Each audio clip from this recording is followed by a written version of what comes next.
بے زبانی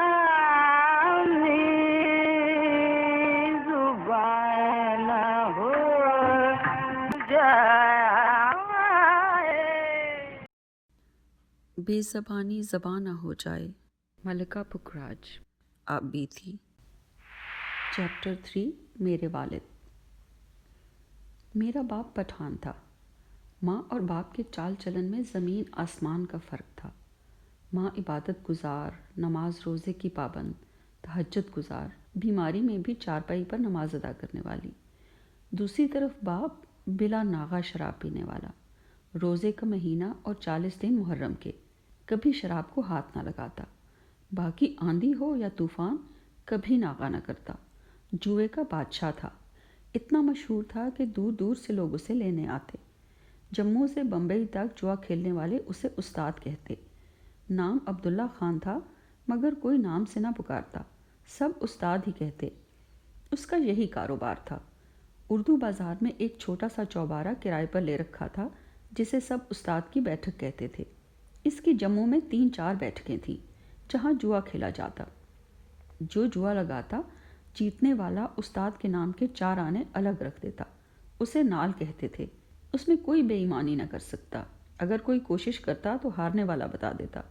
کسی کی ہمت نہ تھی کہ کوئی بے ایمانی کر سکے۔ سب استاد سے ڈرتے، کیونکہ وہ بہت نڈر اور دلیر تھا۔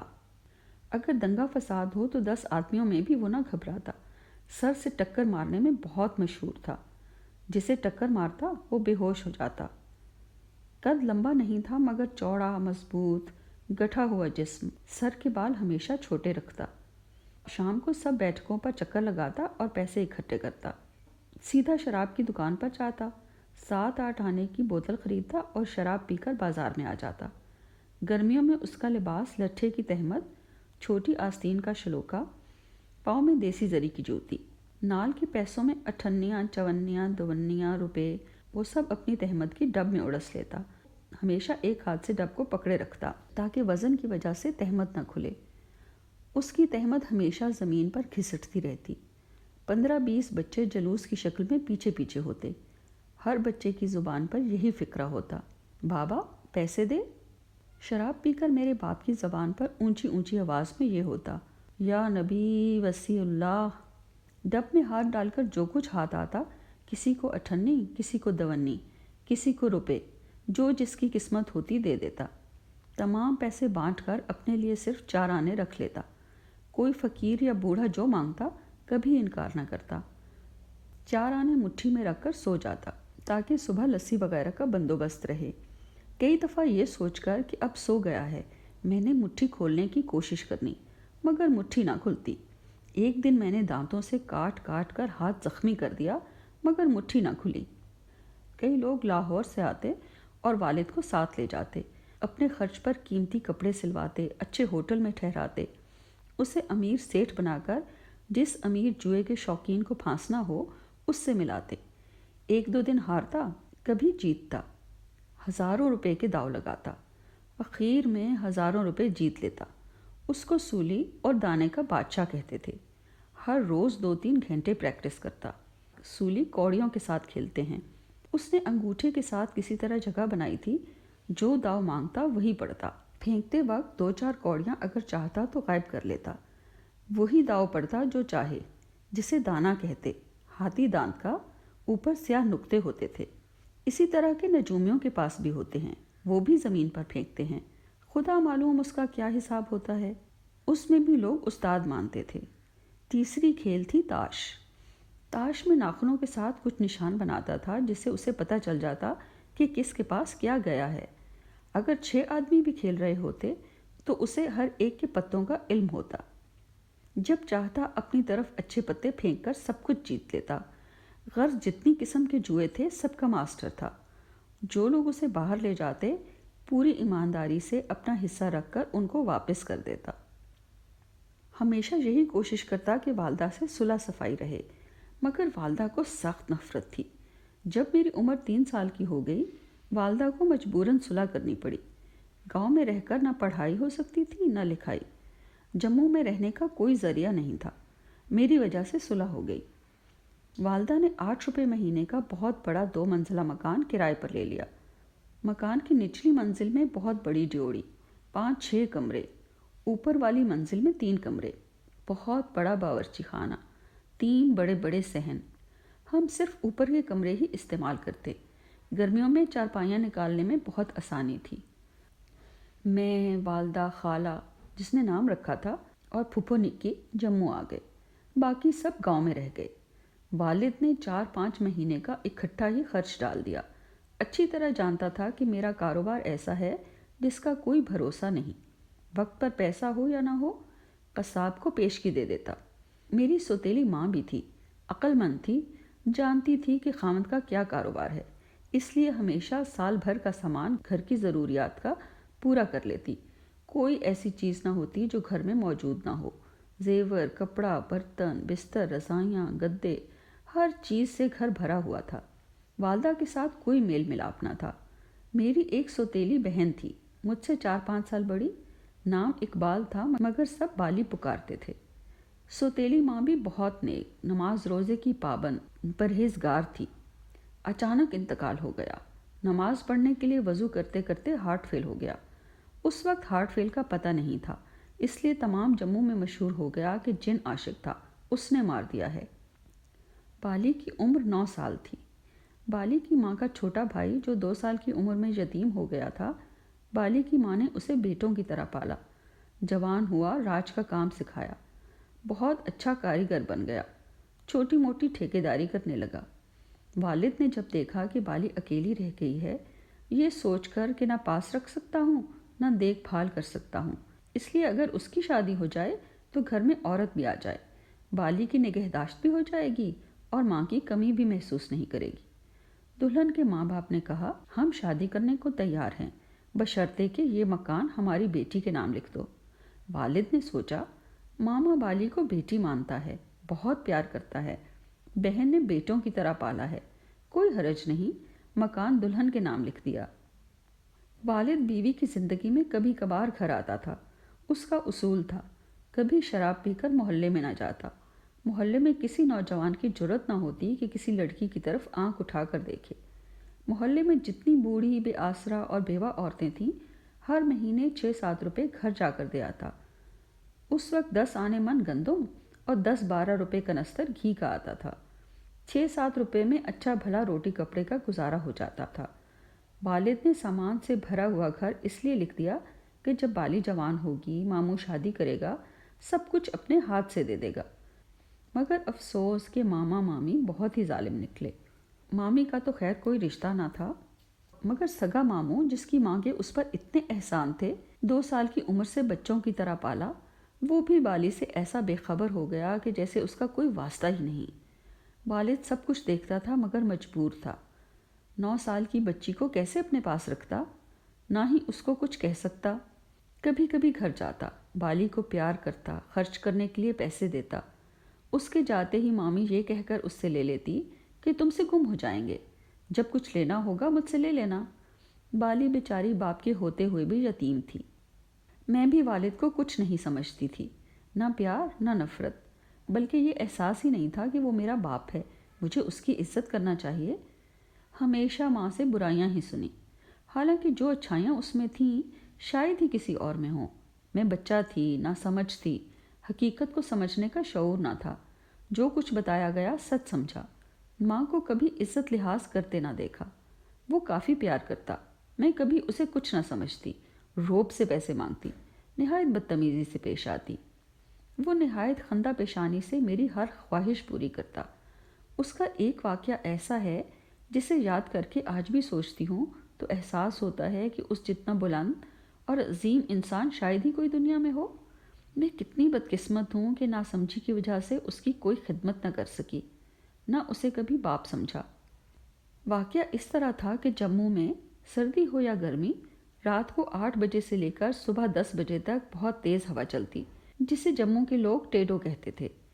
جس وقت گرمیوں میں یہ ہوا چلتی تو معلوم ہوتا کہ اللہ میاں نے جنت کے دروازے کھول دیے ہیں، مگر سردیوں میں یہی ہوا ناقابل برداشت ہوتی۔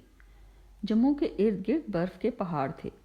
جب ہوا پہاڑوں سے ٹکرا کر آتی تو سردی سے جان نکل جاتی۔ دسمبر کا مہینہ تھا۔ والد اپنی بیٹھک پر سونے کے لیے جا رہا تھا، باوجود اس کے کہ وہ تمام خرچ برداشت کرتا تھا، مگر والدہ الگ تھلگ ہی رہتی، کبھی سیدھے منہ بات نہ کرتی۔ ان دنوں کچھ زیادہ ہی گڑبڑ تھی، اس لیے اکثر بیٹھک پر ہی سوتا۔ اچانک اس نے ہمارے گھر ہی سونا شروع کر دیا، ورنہ شام کو 8 بجے کھانا کھا کر چلا جاتا تھا، مگر اب کھانا کھا کر فرش کی چادر کی 3-4 تہہ لگا کر، گاؤ تکیا سر کے نیچے رکھ کر، اپنی گرم چادر جوڑ کر سو جاتا۔ صبح ہمارے جاگنے سے پہلے ہی چلا جاتا۔ سردی اتنی تھی کہ خدا معلوم وہ سوتا بھی تھا یا نہیں۔ میں تو خیر بہت چھوٹی تھی، مگر خالہ یا والدہ نے بھی یہ نہ کہا کہ اوڑھنے کے لیے کمبل یا رضائی لے لو۔ وہ بھی ایسا خوددار تھا کہ ایک دفعہ بھی کسی سے کوئی شکایت نہ کی، ہر روز فرش کی چادر اور اپنی گرم شال جوڑ کر سو جاتا۔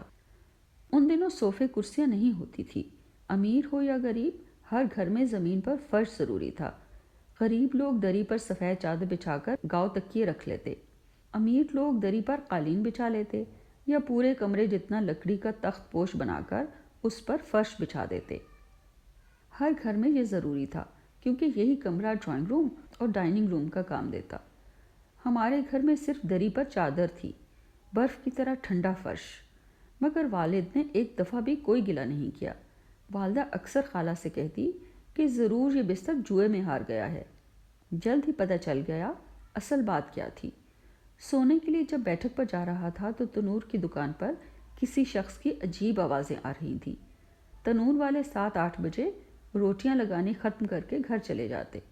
تنور ساری رات گرم رہتا۔ آواز سن کر کھڑا ہو گیا، دیکھا ایک آدمی گلے سے ننگا، کمر میں پتلی سی چادر جو بمشکل گھٹنوں تک تھی، ٹانگیں گردن سے جوڑ کر لیٹا ہے۔ یہ شخص قہر کی سردی، تیز ہوا میں ننگا تندور کے ساتھ چمٹا ہوا، سردی سے ٹھٹر کر منہ سے عجیب آوازیں نکال رہا تھا۔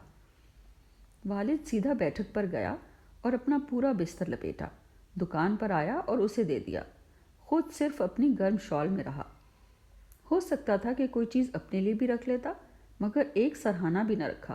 یہ بات 4 سال کی عمر سے لے کر آج تک یاد ہے، حالانکہ مجھے کوئی راستہ یا کسی کا گھر 100 دفعہ بھی جاؤں تو یاد نہیں رہتا، مگر کچھ واقعات ایسے بھی ہیں جو 3 سال کی عمر سے آج تک یاد ہیں۔ چیپٹر 4 میری تعلیم۔ 3 سال کی عمر میں ہی ماں کو یہ فکر تھی کہ جلد سے جلد پڑھائی شروع ہو جانی چاہیے۔ ماں کی دور کے رشتے سے بہن تھی، اس کے خاوند کا شاگرد بنا دیا۔ ان کا نام سید گلزار حسین شاہ تھا۔ پان، سگریٹ، شربت کی دکان تھی، ساتھ تھوڑی بہت حکمت بھی کرتا تھا۔ اسے صرف اردو فارسی آتی تھی۔ غریب طبقے کے لوگ، کم پیسہ خرچ کرنے والے، اسی سے علاج کرواتے۔ ریاست میں چھوٹے بچوں کے لیے کوئی اسکول نہیں تھا۔ اس زمانے میں اول تو 8-9 سال سے پہلے بچے کو ماں باپ پڑھنے کے لائق ہی نہ سمجھتے۔ 9 سال کی عمر میں بچوں کو بوریا یا پھوڑی ڈال کر بٹھا دیا جاتا۔ استاد کے ہاتھ میں ہر وقت چھڑی رہتی، مار پیٹ کی جاتی۔ ماں نے یہی بہتر سمجھا کہ استاد گلزار حسین سے پڑھایا جائے۔ گلزار حسین BA MA تو نہیں تھا، مگر اردو فارسی میں کافی عبور تھا۔ 2-4 بچے اور بھی پڑھتے تھے، صبح 8 بجے سے لے کر 12 بجے تک، پھر دوپہر 2 بجے سے شام تک دکان پر رہتی۔ گھر بالکل قریب تھا۔ 1-2 سال کے بعد کافی پڑھ گئی۔ 5-6 سال کی عمر میں اردو کی مشکل سے مشکل کتاب پڑھ لیتی۔ استاد کے جتنے 9-10 سال کے لڑکے تھے، سب میں زیادہ ذہین اور ہوشیار تھی۔ رشتے میں خالو تھا، مجھ پر اعتبار تھا۔ اس کی غیر حاضری میں دکان کا کام نہایت خوش اسلوبی سے سنبھالتی۔ مجھ پر بہت خوش تھا۔ جب دکان پر نہ ہوتا تو گلے کی چابی مجھے دے جاتا۔ پان لگانے کی بھی خاص مہارت ہو گئی۔ استاد کے گھر کھانے پینے کے لیے بھی سودا بھیجنا میرے ذمے ہوتا۔ غیر حاضری میں اگر کوئی مریض آ جائے تو دوائی دے دیتی۔ مثلا اگر مریض بتاتا پیٹ میں درد ہے تو پنجر کا پلا دیتی، اگر قبض کا کہتا تو بنفشے کا شربت۔ 2-3 قسم کی گولیاں تھیں جن پر نام لکھے ہوئے تھے، وہ بھی دے دیتی۔ ہر ایک سے پیسے استاد سے دگنے وصول کرتی۔ دوائی کے ڈبوں اور شربت کی بوتلوں پر سب کچھ لکھا ہوتا۔ ہر شربت استاد کی بیوی گھر بناتی۔ دوائیاں دکان پر امام دستے میں کوٹ کر بنتی۔ 5-6 لڑکے جو پڑھتے وہی امام دستے میں چیزیں ڈال کر کوٹتے رہتے۔ میری یہ حالت تھی کہ میں نے پانی پینا بالکل چھوڑ دیا۔ جب کھانا کھانے گھر جاتی تو پانی نہ پیتی، یہ سوچ کر کہ پھیکے پانی سے کیوں منہ کا ذائقہ خراب کروں۔ دوڑ لگا کر دکان پر آتی، استاد کی نظر بچا کر شربت پی لیتی۔ استاد کی 2 بیویاں تھیں۔ پہلی بیوی سے 10 بچے تھے۔ بیوی کا بھائی بھی ساتھ ہی رہتا تھا۔ دوسری بیوی میرے رشتے کی خالہ دلپتیا محلے میں اپنے مکان میں رہتی۔ آدھا مکان کرائے پر تھا جس سے گزر اوقات ہو جاتی۔ خود بے اولاد تھی۔ استاد بہت غریب تھا، اس لیے ہر روز دن رات کے لیے سودا گھر بھیجتا۔ جو لڑکے پڑھتے تھے انہی میں سے ایک چیزیں گھر چھوڑ آتا۔ اتنا سستا زمانہ تھا کہ آج لوگ یقین بھی نہیں کر سکتے کہ اس زمانے میں اور آج میں کتنا فرق ہے۔ ریاست میں اور بھی زیادہ فرق تھا۔ لاہور میں 14 آنے سیر گھی اور ریاست میں 10 آنے۔ ہر چیز میں فرق۔ مہاراج کا حکم تھا ریاست کی پیداوار باہر نہ جائے، اس لیے ہر چیز سستی تھی۔ اسی لیے شاید لوگ غریب ہو کر بھی مطمئن تھے۔ لوگوں کی خواہشات بھی بہت محدود تھی۔ کوئی غریبی کا رونا نہ روتا۔ میرے ساتھ جو لڑکے پڑھتے 4 5 سال بڑے تھے، مگر سب پر میری حکومت تھی۔ مجال نہ تھی کہ میری شکایت کریں۔ استاد کی غیر حاضری میں 2-3 آنے غلے سے نکال کر پکوڑیاں برفی خود بھی کھاتی، ان کو بھی کھلاتی۔ خاص احتیاط رکھتی کہ ان کو یہ پتہ نہ چلے پیسے غلے سے نکالے ہیں۔ شربت ان کے سامنے ہی پیتی تھی۔ کبھی کبھی 1 آدھ گلاس ان کو بھی دے دیتی۔ استاد کے گھر کا خرچ ایک وقت کا 5-6 آنے کا تھا۔ 3 آنے کا پاؤ گھی، 3 پیسے کا آٹا، اگر کبھی گوشت کھاتے تو 6 پیسے کا سیر گوشت، 1-2 پیسے کا مرچ مسالہ، رات کو 2-4 پیسے کی سبزی، چاول ٹوٹا جو 4 پیسے کا 10 سیر بکتا تھا وہ پکاتے۔ 4 پیسے سے 2-3 دن آرام سے گزر جاتے۔ جموں میں گجریاں جنگل سے پتلی پتلی سوکھی لکڑیاں چن کر چھوٹے چھوٹے بنڈل بنا کر ٹوکرے کے نیچے دودھ کے برتن، اس پر مٹھوؤں کے 50-60 بنڈل رسے سے باندھ لیتی۔ ٹوکرے پر پہاڑ سا بنا کر جموں میں دودھ اور مٹھو بیچتی۔ پیسے کے 4 مٹھو بکتے۔ گجریاں بھی جموں کی خاص دلچسپ سوغات تھیں۔ جتنے ارد گرد کے گاؤں تھے ان میں گجر آباد تھے۔ مرد گھروں میں بھینس بکریاں اور کھیتی باڑی سنبھالتے۔ بیویاں بہو بیٹیاں صبح صبح 9-10 میل کا سفر طے کر کے شہر میں دودھ اور مٹھو بیچتی۔ تمام گجریوں کا لباس ایک ہی جیسا، کالی قمیض، سرخ دھاریوں والی شلوار، ململ کا چھپا ہوا دوپٹہ۔ ناک نقشہ بہت خوبصورت، گندمی رنگ مگر صاف شفاف، کندن کی طرح چمکتا ہوا، خوبصورت چال، ورزشی جسم، پتلی کمر۔ ان کے مرد زیادہ تر بدصورت اور کمزور ہوتے۔ ان کو صرف پیسہ جمع کرنے کا شوق، خرچ کرنے میں بے حد کنجوس۔ عورتیں دیکھنے میں بھولی بھالی مگر حد سے زیادہ ہوشیار۔ زندگی کا ایک ہی مقصد تھا، ہر روز پیسے میں اضافہ اور خرچ نہ ہو۔ ہر گجر کے پاس بہت پیسہ تھا مگر کھانے پینے پر دمڑی بھی خرچ نہ کرتے۔ بھینسوں کا دودھ بیچتے، بکریوں کے دودھ سے خود روٹی کھاتے۔ اگر میٹھے پر دل چاہتا تو چاول دودھ ڈال کر کھیر بنا لیتے، ورنہ ہر روز پیاز نمک مرچ کی چٹنی کے ساتھ روٹی کھا لیتے۔ سال میں 1 جوڑا کپڑوں کا، اگر پھٹ جائے تو پیوند لگا کر سال پورا کر لیتے۔ نہانا دھونا بہت کم۔ اپنی جوان عورتوں کو اپلے مٹھو دودھ دے کر شہر بھیج دیتے۔ عزت کا نام و نشان نہ تھا۔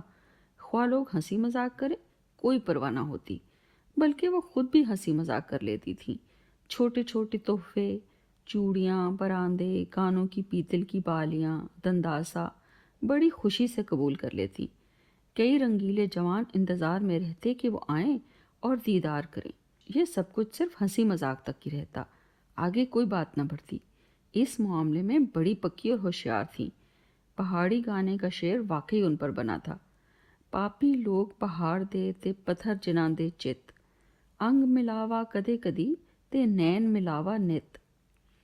واپسی پر گھر کی چیزیں بھی خرید لیتی، ہر روز 10-15 میل پیدل چلتی۔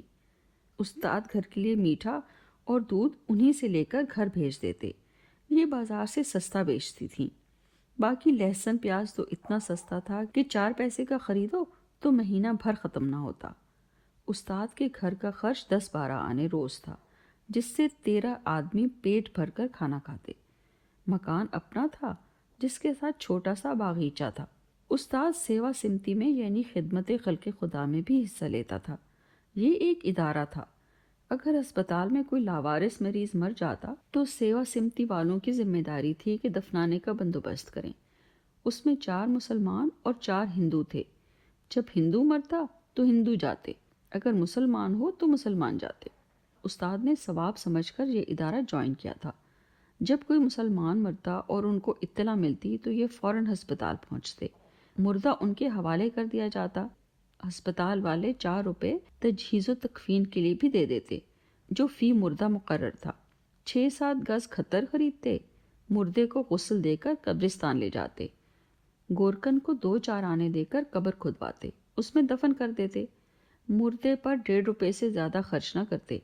کپڑا اتنی کنجوسی سے خریدتے کہ اگر پاؤں ڈھکو تو سر ننگا ہو جاتا۔ پیسے بچا کر ایک آدمی شراب کے ٹھیکے پر جاتا، 2 بوتلیں شراب، نقل کے لیے پکوڑیاں، سنترے، کچھ نان کباب خریدنے کے لیے بھیج دیتے۔ قبرستان توی کے نزدیک تھا، وہاں بہت سی جھاڑیاں تھیں، جھاڑیوں کے پیچھے انتظار کرتے۔ جب سب کچھ آ جاتا تو چاروں خلق خدا والے اپنے مردے کا غم غلط کرتے۔ جب ہسپتال سے بلاوا آتا ہم سب سمجھ جاتے کہ آج ہم سب آزاد ہیں۔ سیاں بھئے کوتوال اب ڈر کاہے کا۔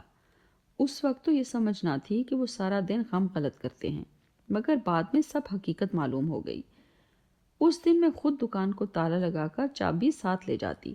سب شاگردوں کی یہی خواہش ہوتی کہ ہر روز کوئی مرے اور استاد مصروف ہو جائے۔ استانی بہت اچھی تھی، خوبصورت، ہنس مکھ۔ جتنا استاد غسیل تھا وہ اتنی ہی خوش مزاج۔ تمام دن گھر کے کام، 10 بچوں کے کپڑے دھونے، دکان کے لیے شربت بنانے، عرق کشید کرنے، ہر قسم کے مربے بنانا، کھانا پکانا، مشین پر بچوں کے کپڑے سینا، سب اس کی ذمہ تھا۔ دوائیاں دکان پر باری باری بچے امام دستے میں کوٹ کر چھان دیتے۔ استاد کو شطرنج کا شوق تھا یا ستار بجانے کا۔ ستار پر ایک ہی دھن آتی تھی، جب دل چاہتا وہی بجاتا۔ جموں کے جتنے پڑھے لکھے نوجوان تھے ہر روز دکان پر آتے، 5 سگریٹ بھی خریدتے اور شعر و شاعری بھی ہوتی۔ اردو کے اچھے اچھے شعر ایک دوسرے کو سناتے۔ جو ملازم پیشہ تھے وہ شام کو آتے، جو فارغ تھے وہ صبح ناشتے کے بعد نہا دھو کر آ جاتے۔ شطرنج کی بازی شروع ہو جاتی۔ دکان کے پیچھے چھوٹا سا کمرہ تھا، اسی میں شطرنج کی بازی لگتی۔ بعض اوقات اتنی لمبی ہوتی کہ شام پڑ جاتی، نہ کھانے کا ہوش نہ پینے کا، البتہ پان ضرور منہ میں رکھتے۔ دکان کا کام میں کرتی رہتی، کوئی پان کھانے آتا تو پان بنا دیتی، کوئی شربت پینے آتا تو شربت دے دیتی۔ استاد بے فکری سے شطرنج کھیلتا۔ مجھ پر اتنا اعتبار تھا کہ ہر چیز پر میرا اختیار تھا۔ والد کی بیٹھک بھی بالکل قریب تھی، دن میں 4-5 دفعہ آتے جاتے ملاقات ہو جاتی۔ ہر روز 5-6 آنے اس سے بھی بٹور لیتی۔ اگر اس کے پاس نہ ہوں تو جہاں جوا ہو اس کے ساتھ جا کر نال کے پیسے لے لیتی۔ میری ایک صندوقچی تھی، اس میں سب پیسے جمع کر دیتی۔ اپنا روز کا خرچہ دکان سے پورا ہو جاتا۔ مجھے صرف پکوڑیاں اور برفی پسند تھی، وہ 3 پیسے کی اتنی ہوتی کہ دوسروں کو بانٹنی پڑتی۔ یا شام کو 2 پیسے کا امری سیب کھاتی تھی۔ گرمیوں میں 2 پیسے چھٹانگ برف جس میں صرف دودھ اور چینی پڑتی۔ دودھ کو اتنا گاڑھا کرتے کہ کھویا بن جاتا، برف کی طرح جما کر اس کے ارد گرد گرم کپڑا لپیٹ دیتے، چھوٹے سے لکڑی کے صندوق میں رکھ کر بیچنے آتے۔ ایسی مزیدار ہوتی کہ آج کل کی سب آئس کریمیں اس کے سامنے ہیج ہیں۔ آج بھی مجھے آئس کریم بالکل پسند نہیں۔ اپنے گھر میں سب سے زیادہ امیر تھی۔ اپنی صندوقچی میں نے الماری کے اوپر کے خانے میں رکھی ہوئی تھی، ہر روز 1-2 بار گنتی تھی۔ سب کو پتا تھا کہ میں اس میں پیسے جمع کرتی ہوں۔ گھر میں کوئی نوکر نہیں تھا جس سے چوری کا اندیشہ ہو۔ 12 بجے کھانا کھانے آتی تو پہلا کام یہ کرتی کہ چارپائی پر چڑھ کر صندوقچی اتار کر رقم گنتی، بعد میں کھانا کھاتی۔ ایک دن صبح ہوتے ہی والد میرے پاس آیا، کہنے لگا، دیکھ تو میری بیٹی ہے؟ میں نے کہا ہاں۔ کہنے لگا، جو تو نے پیسے جمع کیے ہیں وہ مجھے دے دے، میں 3-4 روز میں تجھے دگنے واپس کروں گا۔ ابھی میرے دوست لاہور سے آئے ہیں، ان کے لیے کھانے کا بندوبست کرنا ہے۔ میں نے کہا ہرگز نہیں، میرے پیسوں کو ہاتھ نہ لگانا، مجھے دگنے نہیں چاہیے۔ منتیں کی، خوش آمدیں کی، میں نہ مانی۔ مایوس ہو کر چلا گیا۔ میں دکان پر آ گئی۔ اسے پتا تھا صندوقچی کہاں رکھتی ہوں۔ وہ آیا، سب پیسے نکال کر لے گیا۔ 12 بجے جب کھانے کے لیے آئی تو حسب معمول اپنا خزانہ دیکھنے گئی۔ اس میں 1 پائی بھی نہ تھی۔ میرا دل چاہتا تھا کہ اسے جان سے مار دوں۔ مجھے کھانا پینا تو بھول گیا۔ سیدھی دوڑ کر بیٹھک پر پہنچی، سیڑھیاں چڑھی۔ جب آخری سیڑھی رہ گئی تو اس نے دیکھ لیا۔ سمجھ گیا کہ کیا ہونے والا ہے۔ اس سے پہلے کہ اوپر پہنچتی وہ بھاگ کر آیا، مجھے گود میں اٹھایا اور نیچے اتر آیا۔ زمین پر کھڑا کر کے پاؤں پر ہاتھ رکھ کر کہنے لگا، میں تیرے پاؤں پڑتا ہوں، میری عزت اب تیرے ہاتھ میں ہے۔ خدا کے واسطے مہمانوں کے سامنے مجھے بے عزت نہ کرنا، میری عزت برباد ہو جائے گی۔ تجھے یہ تو پتا ہے کہ جب جتنا مانگتی ہے میں دے دیتا ہوں۔ قسم کھا کر وعدہ کرتا ہوں تمہیں 4 گنا زیادہ دوں گا۔ کل سے جتنی نال آئے گی خود چل کر وصول کر لینا۔ دیکھ میں تیرے ہاتھ جوڑتا ہوں، اوپر چل، کھانا کھا۔ سب چیزیں میں نے اپنے ہاتھ سے پکائی ہیں، پلاؤ بھی بڑا مزیدار ہے۔ مجھے زندگی میں کبھی کوئی دکھ نہ ہوا تھا۔ اتنا بھاری صدمہ، ایک تو غصہ، دوسرا بے بسی۔ رو رو کر صرف یہ کہا، میں تیرے کھانے کی بھوکی نہیں، کل سے اگر نال کے پیسے نہ دیے تو سب کو بتا دوں گی کہ تم نے میری صندوقچی چرا لی ہے۔ اتنا دکھ ہوا کہ کھانا نہ کھایا۔ والد مجھ سے بہت ڈرتا تھا، جانتا تھا میں ضدی اور ہٹ کی پکی ہوں۔ پتہ نہیں کیوں اس پر رحم آ گیا۔ دوسرے روز 12 بجے اس کے پاس گئی، جتنے پیسے تھے لے آئی۔ شام کو پھر ایک چکر لگایا۔ ویسے تو اور بھی بیٹھکیں تھیں مگر میں صرف اسی پر جاتی تھی، یہ گھر کے بالکل نزدیک تھی۔ ہر روز کا معمول بن گیا۔ بڑے روب سے جا کر پیسے مانگتی، وہ نہایت تابیداری سے ہنس کر میرے ہاتھ میں دے دیتا۔ میرا خیال ہے میں نے 4 گنا سے 100 گنا وصول کر لیے، مگر اس کا مرنے تک پیچھا نہ چھوڑا۔ ہر بار اس نے کہنا، بابا اب تو 1000 گنا لے چکی ہے، اب تو پیچھا چھوڑ۔ میں نے کہنا بالکل غلط۔ اس نے ہنس کر کہنا، ماں تو تیری کنجوس تھی، مگر تجھ میں تو کسی سود خور پٹھان کی روح آ گئی ہے۔ ہر روز پیسے بھی دینے، یہ بھی ضرور کہنا، یہ پکڑو اور میرا پیچھا چھوڑو۔ اس کا یقیناً میرے ساتھ پیار تھا، یہی کوشش کرتا کہ میں اس سے پیار کروں، مگر جہاں ماں باپ کا ہی آپس میں پیار نہ ہو تو بچوں کا کیسے ہو سکتا ہے۔ ماں سے ہمیشہ برائیاں سنتی، مجھے نہ اس سے پیار تھا نہ ادب لحاظ۔ افسوس، جس ماحول میں پلی بڑھی اس کے قریب نہ ہو سکی۔